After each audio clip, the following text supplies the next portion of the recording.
ಸಕ್ಕರೆಯ ಬಗ್ಗೆ ಸಾಮಾನ್ಯವಾಗಿ ಎಲ್ಲರಿಗೂ ತಿಳಿದೇ ಇದೆ. ಆದರೆ ಕಲ್ಲು ಸಕ್ಕರೆಯನ್ನು ಕೇವಲ ಸಿಹಿ ಪದಾರ್ಥವನ್ನಾಗಿ ಮತ್ತು ಸಿಹಿಯನ್ನು ತಯಾರಿಸಲು ಮಾತ್ರ ಬಳಸುವ ವಿಧಾನಗಳು ನಮ್ಮಲ್ಲಿ ತಿಳಿದಿದೆ ಮತ್ತು ಹೆಚ್ಚು ಪ್ರಚಲಿತವಾಗಿದೆ. ಕಲ್ಲು ಸಕ್ಕರೆಯು ಉತ್ತಮ ಪೋಷಕಾಂಶಗಳನ್ನ ಹೊಂದಿದ್ದು ನಿಮ್ಮ ಕೆಮ್ಮಿಗೆ ಉತ್ತಮ ಮನೆಮದ್ದಾಗಿದೆ. ಕಲ್ಲು ಸಕ್ಕರೆಯು ನಿಮ್ಮ ಗಂಟಲಿನಲ್ಲಿ ಸಂಗ್ರಹವಾಗಿರುವ ಲೋಳೆಯನ್ನ ಸಡಿಲಗೊಳಿಸಲು ಸಹಾಯ ಮಾಡುತ್ತದೆ. ಮಿಶ್ರಿ ಎಂದು ಕರೆಯಲ್ಪಡುವ ಇದನ್ನು ನೀವು ಬಾಯಿ ಫ್ರೆಶ್ನರ್ ಎಂದು ತಿಳಿದಿರಬಹುದು, ಆದರೆ ಇದು ಹೆಚ್ಚಿನ ಪ್ರಯೋಜನಗಳನ್ನ ಕೂಡ ಹೊಂದಿದೆ.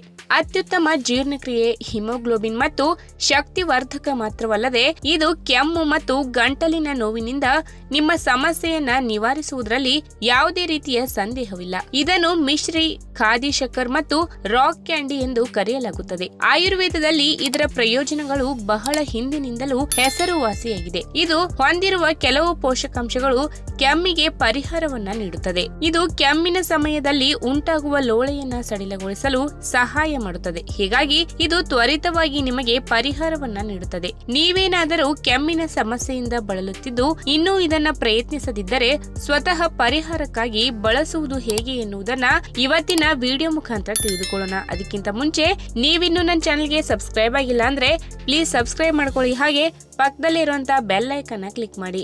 ಮುಖ್ಯವಾಗಿ 2 ವಿಧದ ಕೆಮ್ಮುಗಳಿವೆ: ಉತ್ಪಾದಕ ಕೆಮ್ಮು ಅಥವಾ ಆರ್ದ್ರ ಕೆಮ್ಮು ಮತ್ತು ಉತ್ಪಾದಕವಲ್ಲದ ಕೆಮ್ಮು. ಉತ್ಪಾದಕ ಕೆಮ್ಮು ಲೋಳೆಯ ಅಥವಾ ಕಫವನ್ನ ಉತ್ಪಾದಿಸುತ್ತದೆ, ಆದರೆ ಉತ್ಪಾದಕವಲ್ಲದ ಕೆಮ್ಮು ಯಾವುದೇ ರೀತಿಯ ಲೋಳೆಯನ್ನ ಉಂಟು ಮಾಡುವುದಿಲ್ಲ. ಕಲ್ಲು ಸಕ್ಕರೆಯು ಪ್ರಾಥಮಿಕವಾಗಿ ಉತ್ಪಾದಕ ಕೆಮ್ಮು ಇರುವ ಜನರಿಗೆ ಪರಿಹಾರವನ್ನ ನೀಡಲು ಸಹಾಯ ಮಾಡುತ್ತದೆ. ಅಧ್ಯಯನದ ಪ್ರಕಾರ ನೀವು ಉತ್ಪಾದಕ ಕೆಮ್ಮನ್ನ ಅಭಿವೃದ್ಧಿಪಡಿಸಿದರೆ ಅದು ಕಫವನ್ನ ಉಂಟು ಮಾಡುವ ಕೆಮ್ಮಾಗಿದೆ. ಈ ರೀತಿಯ ಕೆಮ್ಮಿಗೆ ಕಲ್ಲು ಸಕ್ಕರೆಯನ್ನ ಬಳಸಿಕೊಂಡು ನಿಮ್ಮ ದೇಹದಲ್ಲಿರುವ ಕಫವನ್ನ ತೆಗೆದುಹಾಕಲು ಇದು ಸಹಾಯ ಮಾಡುತ್ತದೆ. ಇದು ಹಲವಾರು ಅಗತ್ಯ ಪೋಷಕಾಂಶಗಳನ್ನ ಹೊಂದಿದ್ದು ಕಫವನ್ನ ನಿವಾರಿಸುವ, ಅಂದರೆ ಕೆಮ್ಮನ್ನು ಹೊಡೆಯಲು ಸಹಾಯ ಮಾಡುತ್ತದೆ. ಅಲ್ಲದೆ ಕಲ್ಲು ಸಕ್ಕರೆಯು ನಿಮ್ಮ ಗಂಟಲು ಮತ್ತು ಬಾಯಿಯ ಕುಹರ ಮೇಲೆ ಹಿತವಾದ ಪರಿಣಾಮವನ್ನ ಬೀರುತ್ತದೆ. ಇನ್ನು ಕಲ್ಲು ಸಕ್ಕರೆಯನ್ನ ಬಳಸಲು ಒಂದು ಉತ್ತಮ ಮಾರ್ಗವೆಂದರೆ ಕೆಲವು ಕಲ್ಲು ಸಕ್ಕರೆಯ ಚೂರುಗಳನ್ನ ನಿಮ್ಮ ಬಾಯಿಯಲ್ಲಿ ಇರಿಸಿಕೊಳ್ಳಿ. ಅವುಗಳಿಂದ ಬರುವ ರಸವನ್ನ ನಿಧಾನವಾಗಿ ಸವಿಯಿರಿ. ಇದರಿಂದ ಸಕ್ಕರೆಯ ಕಣಗಳು ನಿಧಾನವಾಗಿ ಬಿಡುಗಡೆಯಾಗುತ್ತದೆ. ಈ ರೀತಿ ಸಕ್ಕರೆಯ ಕಣಗಳು ನಿಮ್ಮ ಗಂಟಲನ್ನ ತಕ್ಷಣವೇ ಶಮನಗೊಳಿಸುತ್ತದೆ. ಇದು ನೀವು ತಕ್ಷಣವೇ ಬಳಸಬಹುದಾದ ವಿಧಾನಗಳಲ್ಲಿ ಒಂದಾಗಿದ್ದು, ಇದನ್ನ ಹೊರತುಪಡಿಸಿ ಬೇರೆ ವಿಧಾನವನ್ನ ಬಳಸಬೇಕೆಂದರೆ ಸಮಾನ ಪ್ರಮಾಣದ ಕಲ್ಲು ಸಕ್ಕರೆ ಮತ್ತು ಕರಿಮೆಣಸನ್ನ ತೆಗೆದುಕೊಂಡು 2 ಪದಾರ್ಥಗಳನ್ನ ನಯವಾಗಿ ಪುಡಿ ಮಾಡಿಕೊಳ್ಳಿ. ರಾತ್ರಿ ಮಲಗುವ ಮುನ್ನ ಈ ನಯವಾದ ಪುಡಿಯನ್ನ ಸೇವಿಸಿ. ಆದ್ರೆ ರಾತ್ರಿಯ ಸಮಯದಲ್ಲಿ ಈ ಮಿಶ್ರಣವನ್ನ ಸೇವಿಸಿದ ನಂತರ ನೀವು ನೀರನ್ನ ಸೇವಿಸಬಾರದು.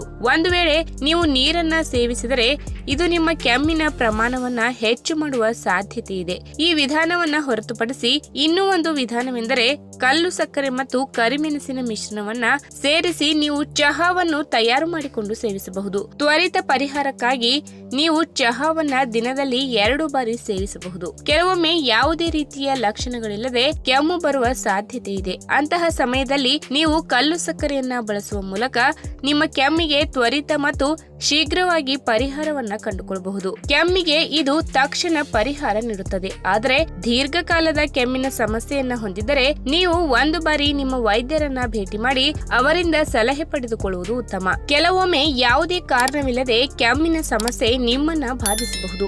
ಅಂತಹ ಸಮಯದಲ್ಲಿ ತಕ್ಷಣವೇ ವೈದ್ಯರನ್ನ ಭೇಟಿ ಮಾಡಲು ನಿಮಗೆ ಸಾಧ್ಯವಾಗದೇ ಇರಬಹುದು. ಆದರೆ ತಕ್ಷಣವೇ ಕೆಮ್ಮನ್ನ ಪರಿಹಾರ ಮಾಡಿಕೊಳ್ಳಲು ನೀವು ಕಲ್ಲು ಸಕ್ಕರೆಯನ್ನ ಬಳಸಬಹುದು. ನೀವೇನಾದರೂ ದೀರ್ಘಕಾಲದ ಕೆಮ್ಮಿನ ಸಮಸ್ಯೆ ಹೊಂದಿಲ್ಲದೆ ತಕ್ಷಣವೇ ಬರುವ ಕೆಮ್ಮಿನ ಸಮಸ್ಯೆಯನ್ನ ಹೊಂದಿದ್ದರೆ ಕಲ್ಲು ಸಕ್ಕರೆಯು ನಿಮಗೆ ಉತ್ತಮ ಪರಿಹಾರ ನೀಡುವುದರಲ್ಲಿ ಯಾವುದೇ ರೀತಿಯ ಸಂದೇಹವಿಲ್ಲ. ಅಲ್ಲದೆ ಕಲ್ಲು ಸಕ್ಕರೆಯನ್ನ ಬಹಳ ಹಿಂದಿನಿಂದಲೂ ಆಯುರ್ವೇದದಲ್ಲಿ ಹಲವು ರೀತಿಯಲ್ಲಿ ಬಳಸಲಾಗುತ್ತದೆ. ಕಲ್ಲು ಸಕ್ಕರೆಯು ನೈಸರ್ಗಿಕ ಸಕ್ಕರೆಯನ್ನ ಹೊಂದಿದ್ದು ಯಾವುದೇ ರೀತಿಯ ಅಡ್ಡ ಪರಿಣಾಮಗಳನ್ನ ಉಂಟು ಮಾಡದೇ ಇರುವುದರಿಂದ ನೀವು ಇದನ್ನ ಬಳಸಬಹುದು. ಒಂದು ವೇಳೆ ನಿಮಗೆ ಯಾವುದೇ ರೀತಿಯ ಕೆಮ್ಮಿನ ಸಮಸ್ಯೆ ಇಲ್ಲದಿದ್ದರೂ ಸಹ ನೀವು ದಿನನಿತ್ಯದಲ್ಲಿ ಕಲ್ಲು ಸಕ್ಕರೆಯ ಸೇವನೆಯನ್ನ ಬಳಸಿದರೆ ನಿಮ್ಮ ಆರೋಗ್ಯ ಉತ್ತಮವಾಗಿರುತ್ತದೆ.